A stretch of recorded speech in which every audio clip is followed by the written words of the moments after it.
어디서든지 눈에 띄고 그러는데 우리 예원교회 찬양대 1년 동안 고생 많이 하셨고 12명의 찬양대원이 이렇게 아름다운 목소리를 내고 하나님께 큰 영광을 돌리고 우리에게 은혜를 끼쳤습니다.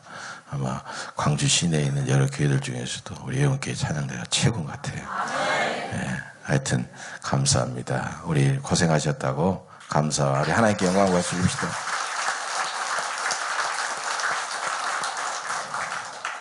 예, 우리 또 주위 둘러보면서 1년 동안 하나님 은혜에 너무 감사했습니다. 또 오늘 말씀으로 은혜 받읍시다. 인사합시다. 오늘 하나님의 1년 동안 하나님 은혜에 너무 감사했습니다. 오늘 말씀으로 은혜 받읍시다. 네, 감사합니다. 아유, 감사합니다. 네, 감사합니다.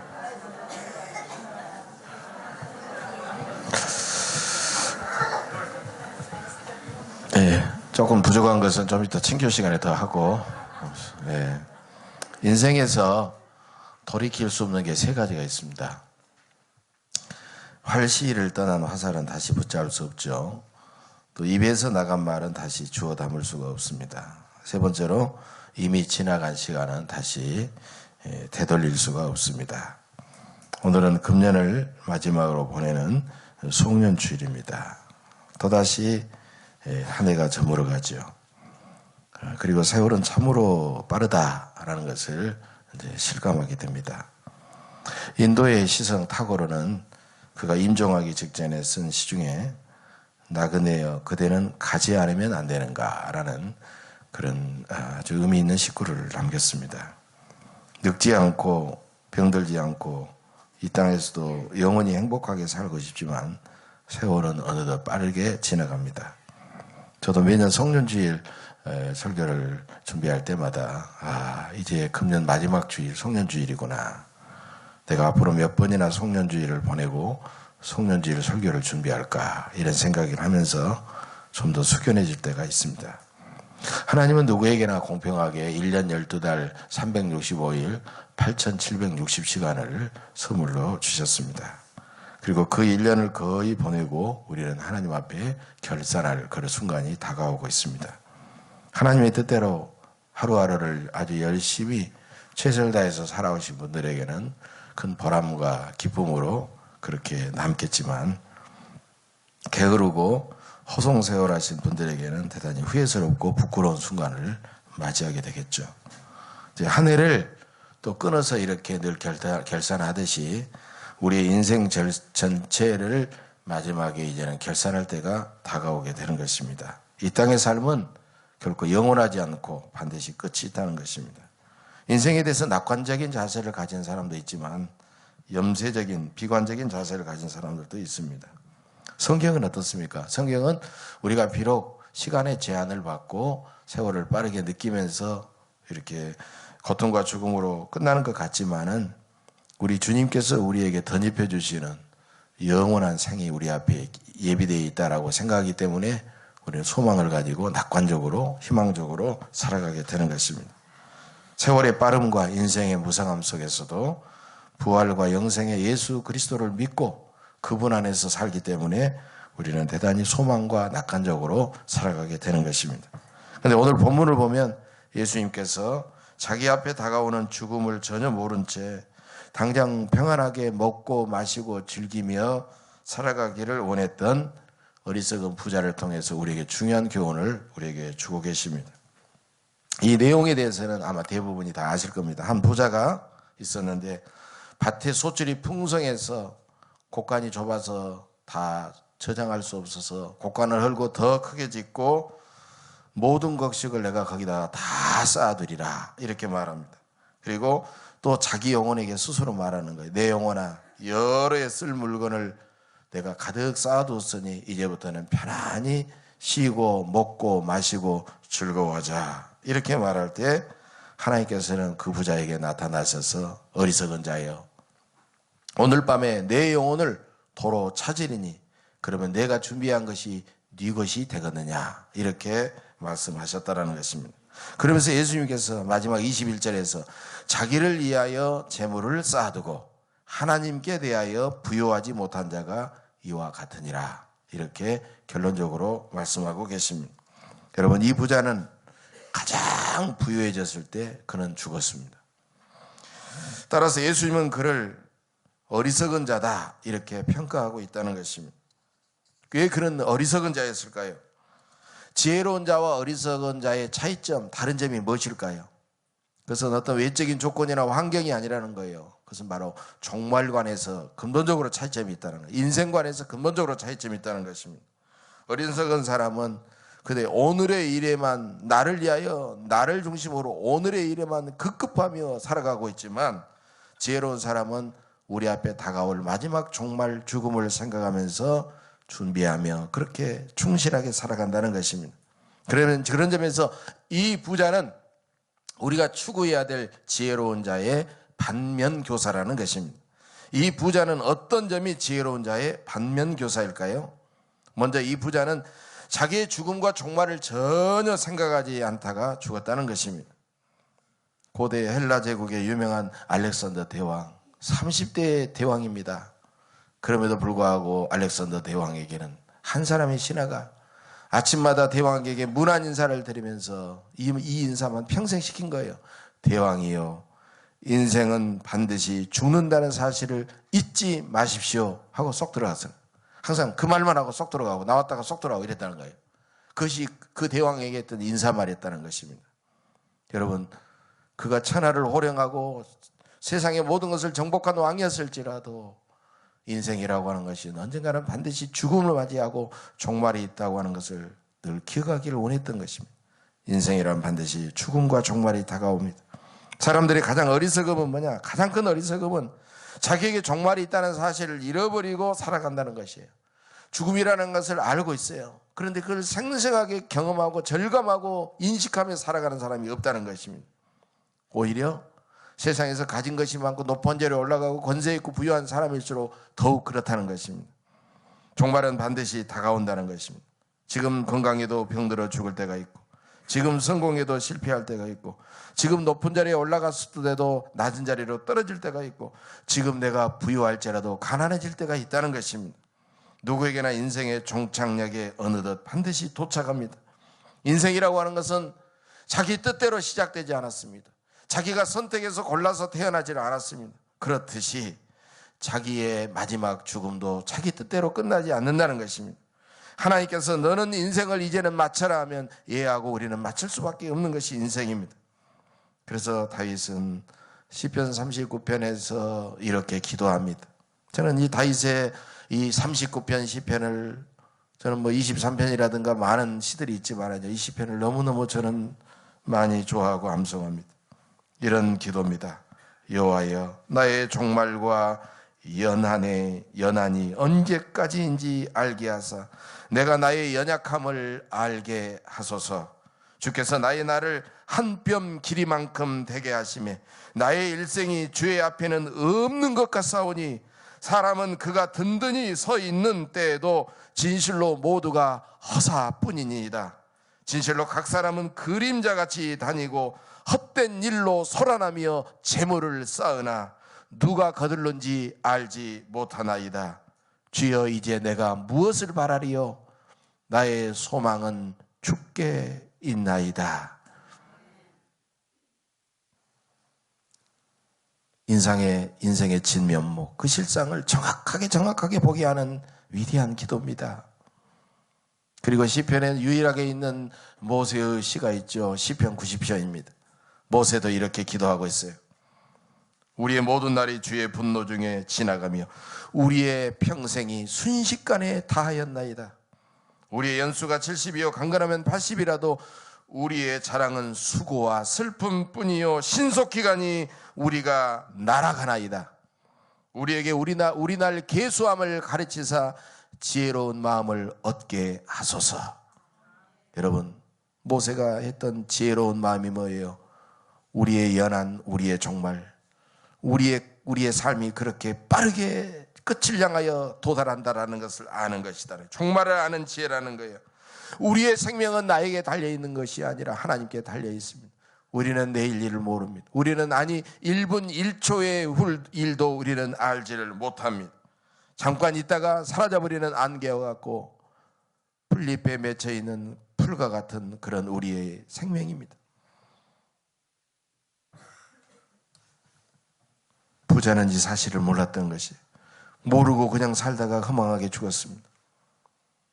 두 번째로, 이 부자는 인생의 참된 목적을 모르고 살다가 죽었습니다. 세상의 모든 피조물을 보세요. 다 그것이 만든 그 목적이 있어요. 여러분, 시계는 시계대로 목적이 있죠. 시간을 가리킨다는 목적. 이 성종은 성종대로 이렇게 예배의 시간에 어떤 순서를 알리는 그런 목적이 있어요.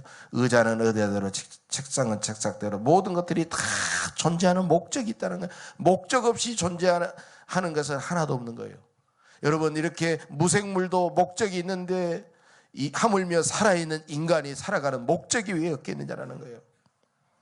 우리는 이 목적을 분명히 기억하고 그 목적에 맞는 삶을 살아가야 된다는 것입니다. 이 부자는 자기 인생의 목적을 모르고 그저 살았으니까 평안히 먹고 마시고 즐기면서 살아가는 것으로 그런 생각해 버렸습니다.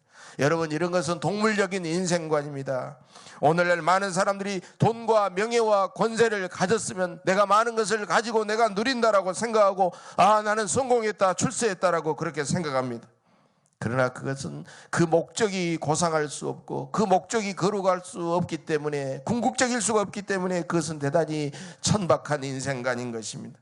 인생의 목적이 천박하면 천박한 인생이 되고, 인생의 목적이 영원하고 크고 고상하면 그런 고상한 인생이 되는 것입니다.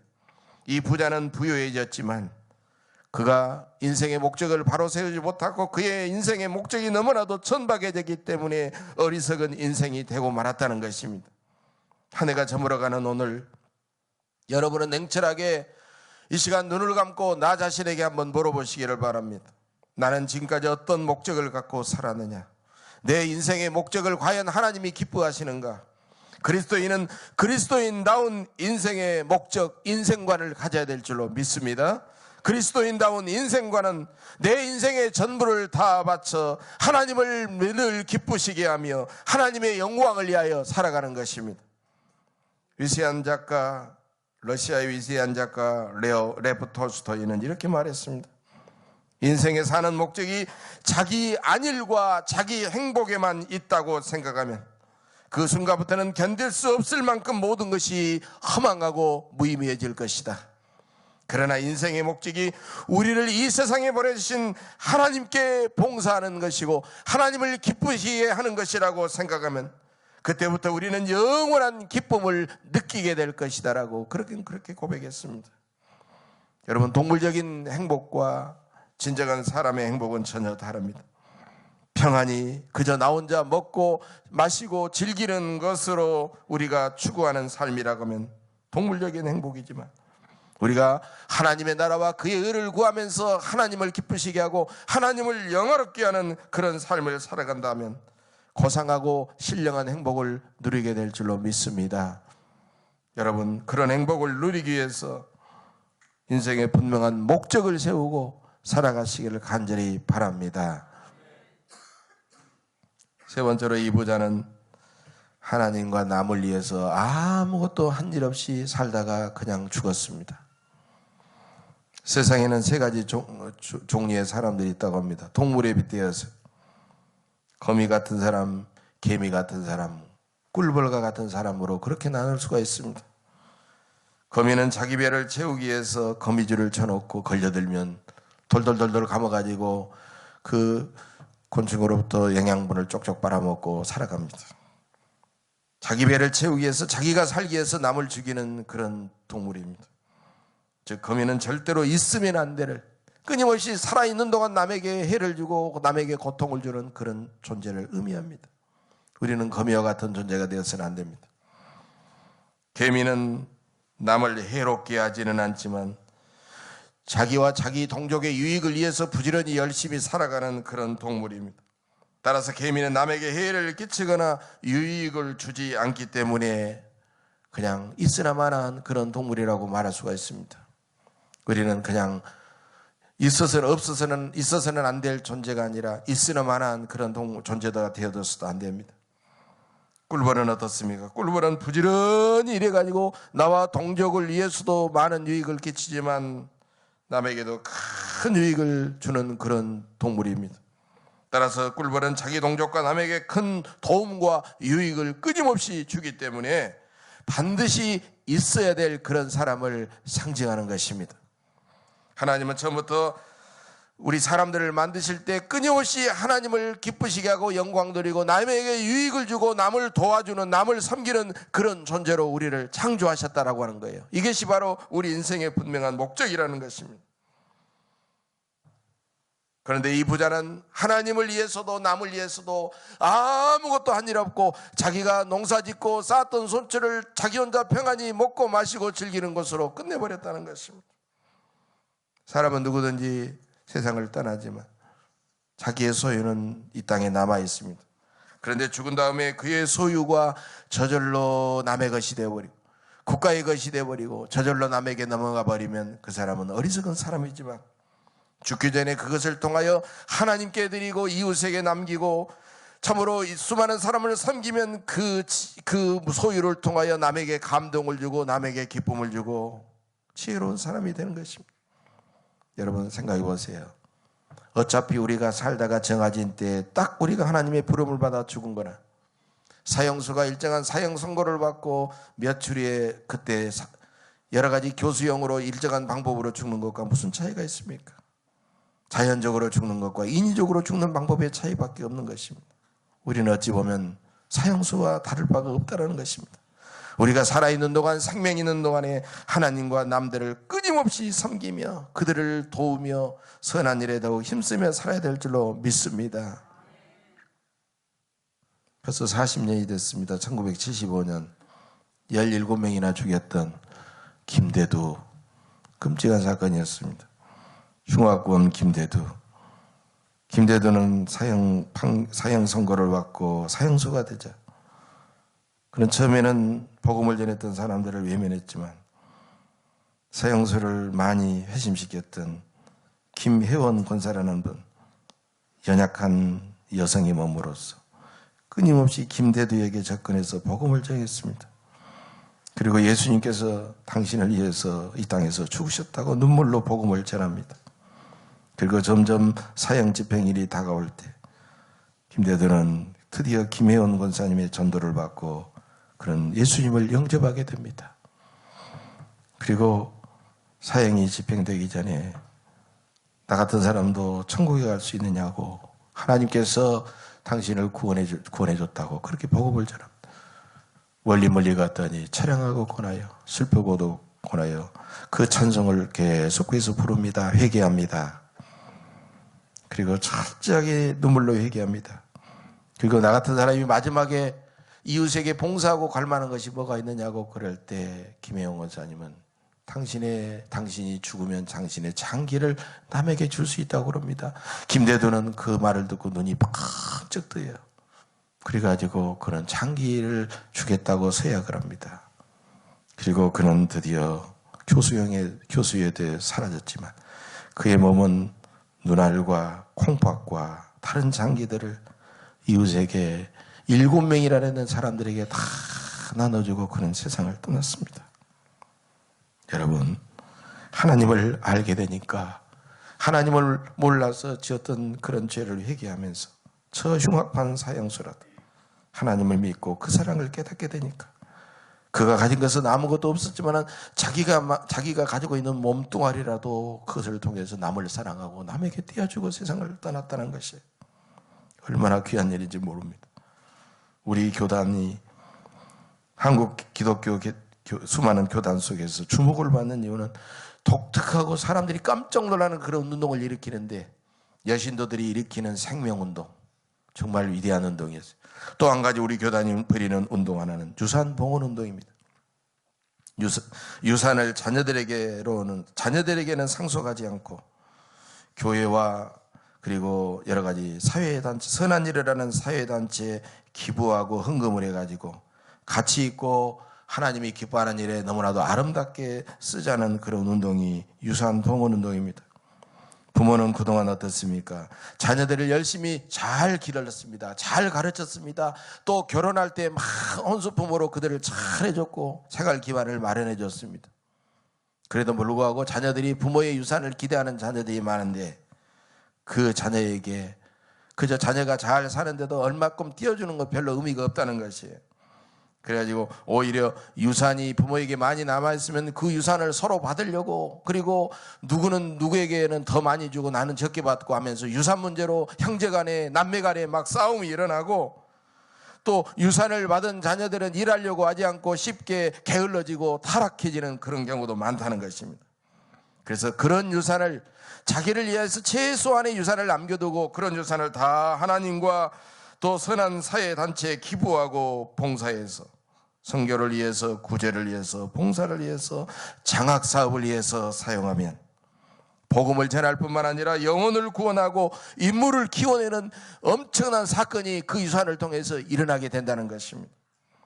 그렇게 되면 자녀들은 처음에는 부모가 유산을 남겨두지 않으니까 좀 서운하게 생각할 수 있었지만 그 아버지 그 어머니의 거룩한 뜻을 귀하게 여기고, 우리 아버지 우리 어머니는 비록 유산은 남겨두지 않았지만 우리에게 더 영적이고 정신적인 좋은 유산을 남겨놓느라고 부모님을 진정으로 존경하게 되고, 그리고 그 혜택을 받은 수많은 교인들과 수많은 사회기관의 수많은 사람들이 그 부모님을 진정으로 기억하고 존경하게 될 뿐만이 아니라 장차 천국에 가서 하나님께로부터 영원한 상급과 면류관을 받게 된다는 사실입니다.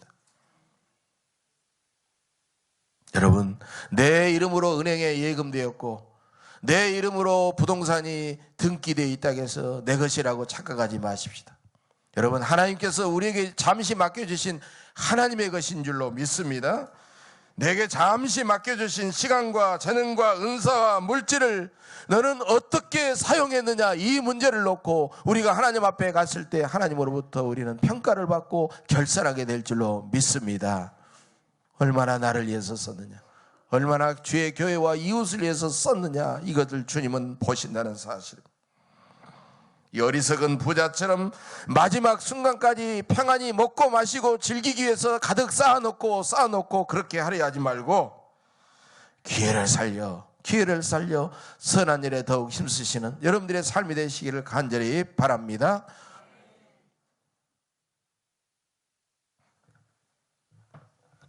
네 번째로, 이 부자는 시간을 낭비하고 기회를 살리지 못하다가 허망하게 죽었습니다. 바울은 에베소서 5장 16절에서 세월을 아끼라 때가 악하니라 그랬어요. 세월을 아끼라 때가 악하니라, 이 말씀에 풋노트가 밑에 달려 있어요. 보세요. 기회를 살아, 기회를 살려라, 이렇게 되어 있습니다. 세월을 아끼라 때가 악하니라라는 말은 기회를 살리지 못하면 너는 악한 세월을 살아간다, 이런 뜻이에요. 여러분, 물질은 가치 중립이에요. 그러나 선한 사람의 손에 들려서 선하게 사용되면 그 물질은 선한 물질이 되는 것입니다. 또 물질은 선하거나 악하지 않지만 악한 사람에 들려서 다른 사람과 공동체를 파괴하고 악하게 쓰여지면 그 물질은 결과적으로 악한 물질이 되는 것입니다. 시간도 마찬가지입니다. 시간은 악한 시간, 선한 시간이 없어요.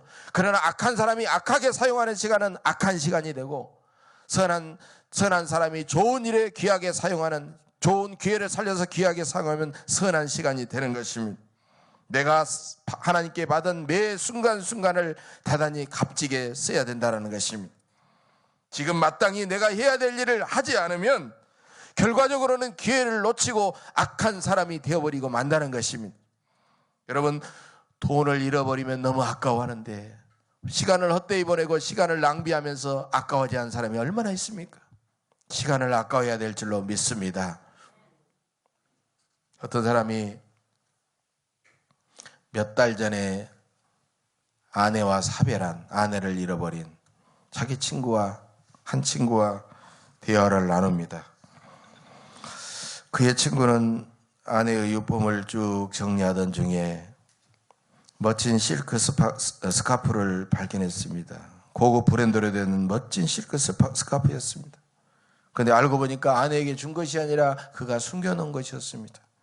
뉴욕을 여행하던 중에 명품 브랜드점에서 아내에게 주려고 실크 스카프를 샀는데 너무너무 아름답고 너무너무 고급스러워서 아내가 그 실크 스카프를 받으면 깜짝 놀라고 감동할 것 같아가지고 내가 그래 결혼 기념일이나 아내의 생일날에 이것을 깜짝 파티로 아내에게 줘야 되겠다라고 이렇게 기다리고 있었습니다.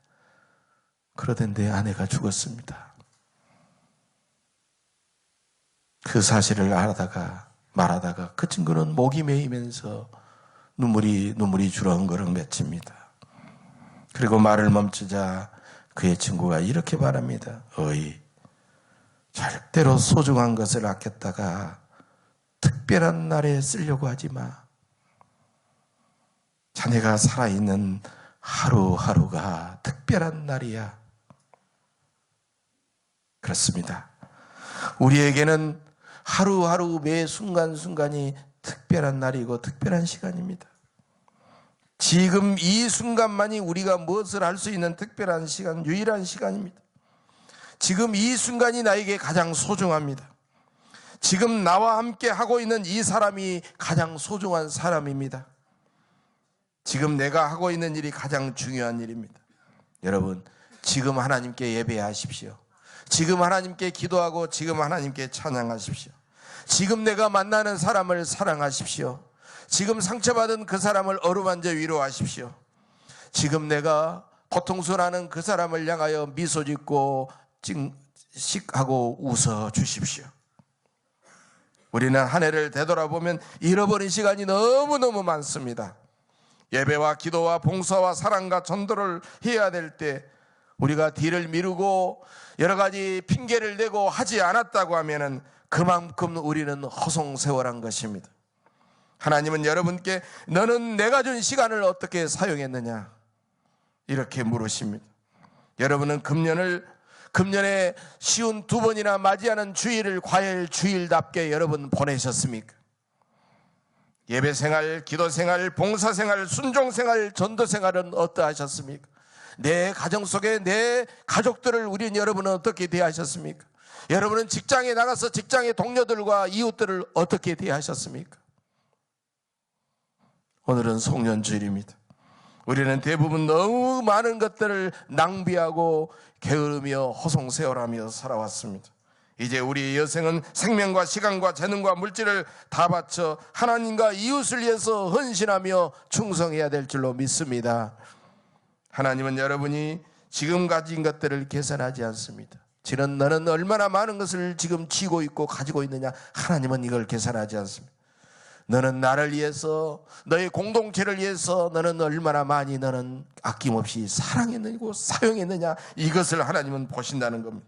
여러분, 잘못된 과거의 습관을 과감하게 단절하시기를 간절히 바랍니다.